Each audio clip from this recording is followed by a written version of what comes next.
Hi, I'm Rebecca from engVid.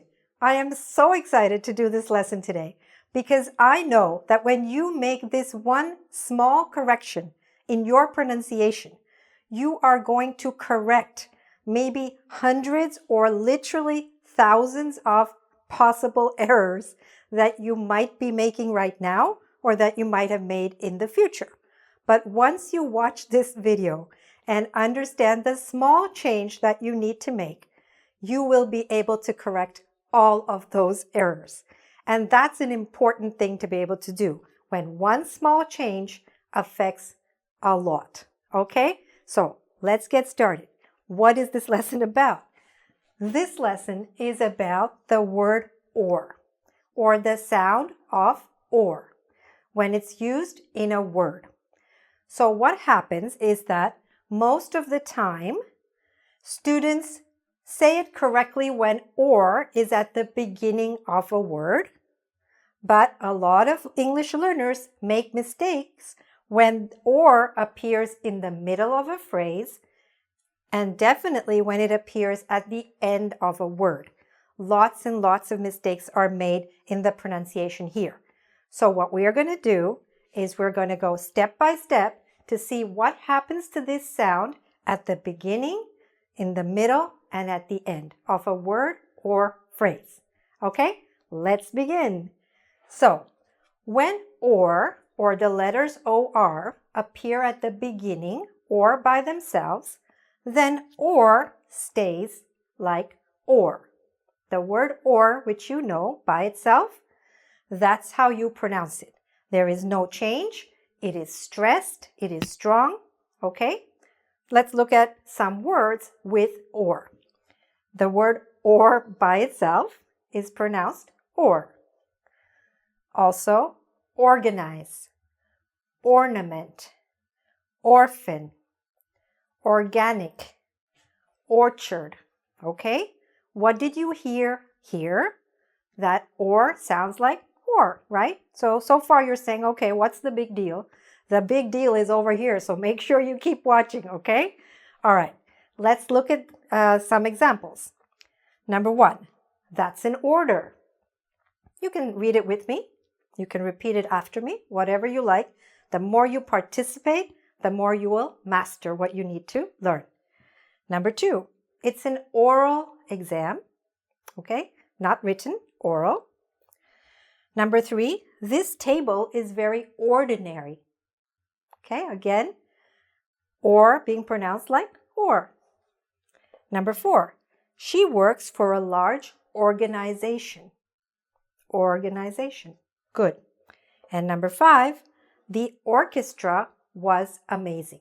All right, so we saw that whether it was in a word by itself, whether we were saying the word by itself, or whether the word appeared in a sentence, the sound of or and the pronunciation of or remained the same. It remained like or. Now we're getting to the good stuff. Let's see what happens when we find the word or in the middle of a phrase. Okay, now we come to what happens when the word or appears in the middle of a phrase. Now, when you are speaking, you don't have to do this, but you do have to know that native speakers will do this. So this part will help you to understand them better. If you don't want to speak like this, don't speak like this.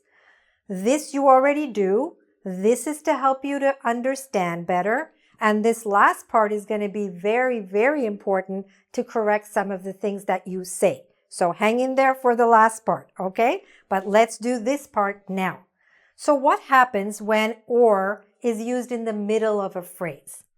Then or is basically a function word. And function words are shortened or reduced. So they're not only shortened or reduced, they're also linked usually to a word that comes before and sometimes to the word that comes after. All right? So let's see how this works. So we would say, for example, here I've just written some phrases first, and then later here we'll see how it works in a sentence. Okay? Ready? Here we go. Lunch or dinner? Okay, so we don't say lunch or dinner. When we're just speaking in regular conversation, this or would be connected to the word before and it will sound like ER. So the or now sounds like or, lunch or dinner, okay? Soup or salad, rain or shine, 7 or 8, okay? Do you see how the or now sounds like okay? Let's continue. Would you like tea or coffee? Tea or coffee, okay? Now, if you're not used to it, you might wonder what people are saying. But when you understand that the word or gets reduced, gets shortened, gets linked to a word before or a word after, it will help you to understand what people are offering you, right?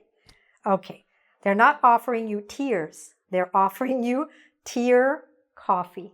Tea or coffee, tea or coffee. Again, you don't have to speak like this, but you do need to understand. Next, number 2. Should I turn left or right? Left or right? Okay? If you like, you can repeat it, but you don't have to speak like that. Number 3. Am I right or wrong? Right or wrong? Okay? Again, you see what's in red is what is linked. Now, let's look what happens. Look at what happens when it's linked to the word after, which happens sometimes. Number 4. Shall we talk now or later? Okay, so now the or got connected to the word after it. That's okay. That happens too. Number 5. You can call or send me an email. Okay, so that is also possible, that it could be linked to the word before or the word after. And now you're going to come to the most exciting part where you're going to change your pronunciation of a whole lot of words, maybe hundreds or thousands of words. And counting these expressions, there's probably thousands. Let's look at what happens when or appears at the end of a word. Okay, so now we come to the most critical part. The part where many students make a mistake in the pronunciation of OR, and that is at the end of a word. What happens is your eyes deceive you. Your eyes see OR, and you want to say OR. But in fact, again, in a word, when it comes at the end of a word, you need to say ER and not OR. So you need to say not the sound or, but the sound Repeat after me. Now we sound a little bit robotic, but it won't sound like that once we actually say it in a word. So what happens when or appears at the end of a word? It becomes reduced, shortened, and we don't stress it as much as when we were saying it at the beginning of a word, okay? So, what I want you to do is to imagine that all these words down here, which in fact end in OR, sound exactly like all these words in this line, which end in ER. Because usually when you see ER at the end of a word like dancer or teacher, you don't have a problem pronouncing it, right? You say it correctly because you see ER and you say the sound So what you need to do is to take that same principle and apply it to all of these words, even though your eyes will see ER, your brain and your mouth has to be trained to say the ER sound and not the OR sound. Okay? So do it with me. First, we'll practice and get our mouths to remember the sound of Okay? Ready? Say it after me or with me. Dancer, teacher, baker, farmer, waiter. Okay? In all of those words, of course, they were spelled with ER and they had the sound Now, all these words are going to be spelled with OR, but you're still going to say what? You're still going to say Okay? Here we go. Actor, doctor, tailor, author, mayor, okay? Those are people. Now let's look at some things, okay, or ideas or other words. Factor. You know, there's some very popular show called Fear Factor. I hope you're saying factor and not factor, okay? Factor. Color, terror, honor, error, okay? Don't make an error when you're pronouncing the word error. Don't say error, say error, okay? Let's keep going. These were shorter words with 2 syllables, but the same principle applies even if we have longer words, like here with 3 syllables. Ready? Here we go. Professor, visitor, bachelor, survivor. Another popular show, right? Okay.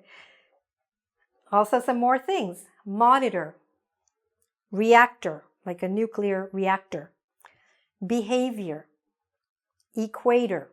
What's the equator?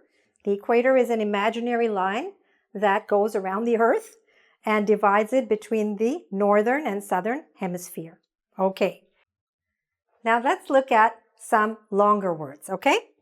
Ambassador, supervisor, terminator, okay? A lot of people have seen that movie. Okay. Elevator, refrigerator, calculator, okay? Excellent. Thank you for sticking with me in this lesson, because if you did make this mistake, then you have just corrected something very major, okay? You've corrected so many words that you could possibly say in your English-speaking life, all right? So now, after this, what can you do? Go to our website, www.engvid.com, and there you can also watch hundreds of other English lessons for free on pronunciation or grammar or vocabulary or writing and all kinds of other things, okay? Also, if you haven't already, subscribe to my YouTube channel so that you can continue to get English lessons for free that will save you years and years of English study, okay? Thanks very much for watching. Bye for now.